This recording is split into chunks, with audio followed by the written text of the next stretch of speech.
I knew something was wrong the moment I stepped into the old house. It wasn't the creak of the wooden floors or the dust that had settled on the furniture. Those were just signs of neglect. It was the silence.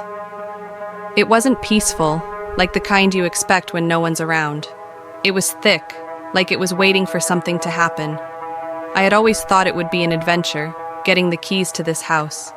It belonged to my grandmother, who had passed away unexpectedly a week ago. I had no memories of her. She'd been estranged from the family for years. But when the will came through, I was the one she left everything to.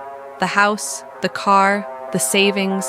She had no other relatives, so it seemed like a simple inheritance. I pulled out the flashlight from my bag and stepped deeper into the hallway. The air smelled stale, like it hadn't been disturbed in decades. I walked past the kitchen, noting the cracked tiles and a sink full of forgotten dishes. In the living room, I froze. A chair was rocking slowly in front of the fireplace. The kind of slow, deliberate rocking you see in old movies. My heart raced. I hadn't touched it, hadn't seen anyone else.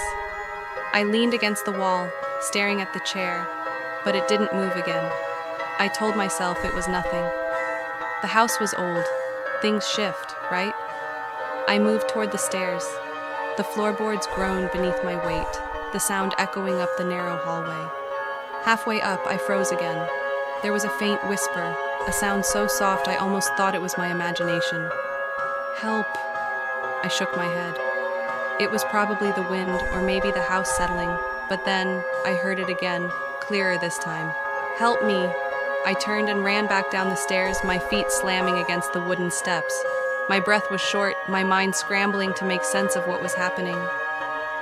I rushed into the living room, my eyes scanning the corners, looking for any sign of someone else. But it was just me, alone. I stood still, trying to listen. The house felt different now, like it had changed, become darker somehow. The chill in the air felt heavier. A sudden thought crossed my mind. Had I locked the door when I came in? I rushed back to the entrance, checking the door. It was still closed. But something was wrong. The lock was intact, but the handle felt off. It wiggled more than it should have. Before I could think, the whisper came again. This time it was louder, more desperate. Help me. It was coming from upstairs. I couldn't move at first. My body was frozen. But I wasn't stupid. If someone was up there, I needed to check. I grabbed a broom from the corner, a useless weapon at best, and forced myself up the stairs again, each step heavier than the last. When I reached the top, I noticed a door at the end of the hallway. It wasn't there earlier. My heartbeat quickened. I walked toward it, each step slower than the last, trying not to make a sound. The door creaked open, revealing a small room. It was empty, except for an old wooden rocking chair in the middle of the floor. I could hear my pulse in my ears, but there was something else, something behind me. I turned around quickly, but there was nothing, except I felt a hand on my shoulder. I spun around again, this time with the broom raised, but there was no one there, no one. The air grew even colder, and the floor seemed to tremble beneath my feet. A low growl rose from deep inside the room. It was the whisper. Louder now, almost pleading.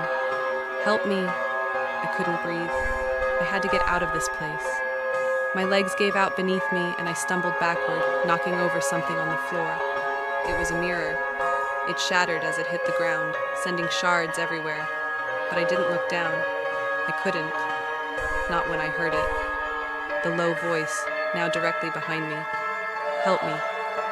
I finally looked, and there, standing in the doorway of the room, was a figure, a woman.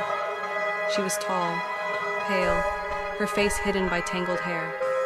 Her arms were twisted unnaturally, like something had bent them the wrong way. Her clothes were stained, ripped, but it was her eyes, the empty, hollow eyes, that made my stomach drop. They stared at me, begging, silent.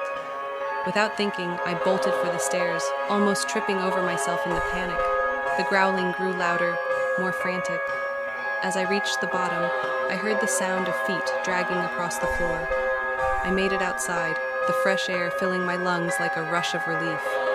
But as I reached the front gate, I glanced back one last time. The woman stood at the top of the stairs, watching me, silent, still, and I understood then.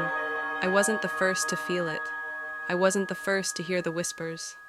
I wasn't going to be the last.